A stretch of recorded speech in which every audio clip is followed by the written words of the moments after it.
வணக்கம். சென்னை சமஸ்கிருத கல்லூரியில் பாரதிய மேம்பாட்டு மையம் 4 புதிய நிறுவனங்களின் துவக்கம்.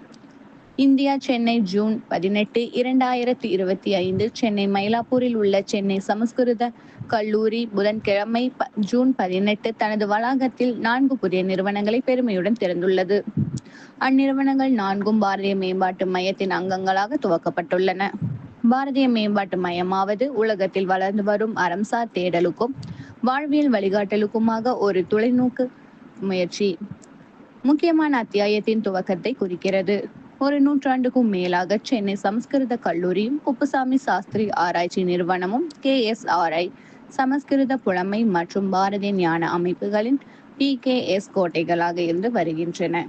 வேதாந்தம், ஆயுர்வேதம், கணிதம், ஜோதிடம், இதிகாசம் மற்றும் தர்மசாஸ்திரம் முதலிய துறைகளை பாதுகாத்தல், கற்பித்தல் மற்றும் ஆராய்ச்சி செய்தல் ஆகியவற்றில் இந்நிறுவனங்கள் இணைந்தன என்பது தெரிந்ததே.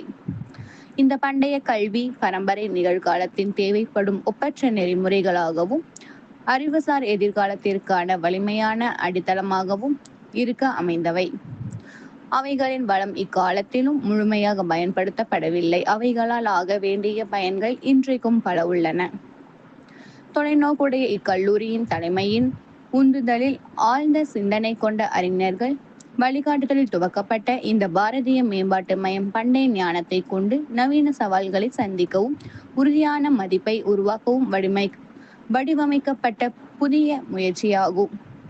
இன்று தொடங்கப்பட்ட வேத பாடசாலை மற்றும் பாரதிய வித்யாலயா ஆகியவை இந்த பாரதிய மேம்பாட்டு மையத்தின் ஒரு பகுதியாகும்.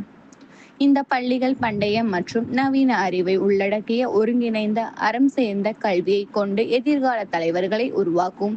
DT செய்திகளுக்காக கோவை அஃப்ரின் பீர் முகமது.